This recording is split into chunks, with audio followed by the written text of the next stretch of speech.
এতদিন পর্যন্ত বিক্ষুব্ধদের নিয়ে তৃণমূলের যে কড়া অবস্থান ছিল, এখন কিন্তু সেই কড়া অবস্থান উধাও হয়ে গেল। বিক্ষুব্ধদের দলে ফেরাতে উদার হয়ে গেল শাসক দল। ভোটের আগে বিক্ষুব্ধদের উপরেই ভরসা কি তৃণমূলের?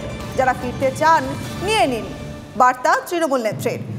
বিক্ষুব্ধদের জন্য দরজা বন্ধ রেখেছিলেন কিন্তু অভিষেক। বিক্ষুব্ধরা ভোটের মুখে দলে ফিরছেন, ঘরে ফিরছেন। বাঁকুড়ার ক্ষেত্রেও সেই ছবি দেখতে পাচ্ছি আমরা। বাঁকুড়ার বড়জোড়ায় তৃণমূলে ফিরলেন দলের বিক্ষুব্ধরা। পঞ্চায়েত টিকিট না পেয়ে দল ছাড়েন তৃণমূলের 4 জন বিক্ষুব্ধ। নির্দল প্রার্থী হয়ে পঞ্চায়েতে জয়ী হন তৃণমূলের 4 এই বিক্ষুব্ধ। তৃণমূলের করুণ অবস্থা কটাক্ষ করতে ছাড়ছে না বিজেপি। আগে তৃণমূল কংগ্রেসই করতাম, গত পঞ্চায়েত নির্বাচনে নির্দল প্রার্থী হয়ে জয়লাভ করি এবং সেখান থেকে আমি আবার তৃণমূলে ব্যাক করলাম আমার এলাকার মানুষকে নিয়ে। এরা বিক্ষুব্ধ নয়, এরা আমাদের দলের একনিষ্ঠ কর্মী। এরা পঞ্চায়েত ভোটের সময় কিছু ভুল বোঝাবুঝি হয়েছিল, দলের অনুগত সৈনিক। ভুল বোঝাবুঝি মিটে গেছে, ওরা ফিরে আসছে। যখন তারা দেখেছে বাড়ির মেয়ে প্রার্থী হয়েছে, তারা তখন আর বসে থাকতে পারেনি। তারা তখন হাত নিষ্পিস করেছে, মন চটপট করেছে।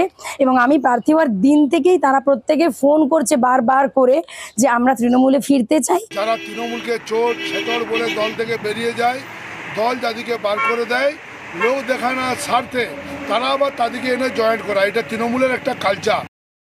শুধু দক্ষিণবঙ্গ নয়, উত্তরবঙ্গেও একই ছবি। বিক্ষুব্ধদের দলে ফেরল তৃণমূল কংগ্রেস। তৃণমূল বিধায়ক খগেশ্বর রায়ের হাত ধরে 200-রও বেশি বিক্ষুব্ধ দলে ফিরলেন। পঞ্চায়েত ভোটের টিকিট না পেয়ে জলপাইগুড়ি জেলার বিভিন্ন গ্রাম পঞ্চায়েতে বিক্ষুব্ধ হয়ে নির্দল হিসাবে ভোটে দাঁড়ান তৃণমূলের বিক্ষুব্ধরা। তাদের মধ্যে অনেকে জিতেছিলেন, মান অভিমান ভুল বোঝাবুঝিতে দল ছেড়েছিলেন। ফের তৃণমূলে যোগ দিয়ে এমনটাই বলছেন দলের শেষ সময়ের ছেড়ে যাওয়া কর্মীরা। পরিস্থিতি চাপে পড়ে আমরা পরিস্থিতি চাপে পড়ে আপনারা নির্দলে গিয়েছিলেন। হ্যাঁ, এখন কি পরিস্থিতি ঠিক হয়েছে? আবার সেই কারণে এখন পরিস্থিতি দেখতেছি যে আমার দিদি আমাদের জন্য অনেক কিছু করেছে। এবার আমরা তো আগে তৃণমূলই ছিলাম, এবার আমরা আবার তার জন্য তৃণমূলে ফিরে আসতে চাই।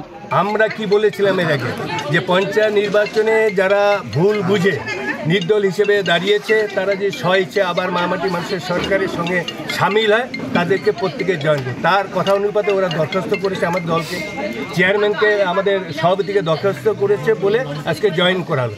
আজকে বহিষ্কৃত নেতার পা ধরতে হচ্ছে, তাদেরকে পা ধরে দলে ঢোকানো হচ্ছে। তাতে প্রকাশ পাচ্ছে যে তাদের কি অবস্থা চলছে এখন। দীপ রনিপা, এবার বরং শোনা যাক বিক্ষুব্ধদের, এই বিক্ষুব্ধরা যারা ঘরে ফিরছেন তাদেরকে নিয়ে, এই যে ঘরে ফেরানো নিয়ে মমতা বন্দ্যোপাধ্যায়, অভিষেক বন্দ্যোপাধ্যায় তারা কি বলেছিলেন প্রথমে সেটা আপনাদেরকে শোনাবো, এবং এর পাল্টা এই মুহূর্তে সুভাষ সরকার কি বলছেন সেটাও শোনাবো। দলের ভেতরে যেভাবে কোন্দল হয়েছে, যেভাবে ডিভিশন হয়েছে, এই চেষ্টায় সেটা আটকাতে পারবে বলে মনে হচ্ছে না।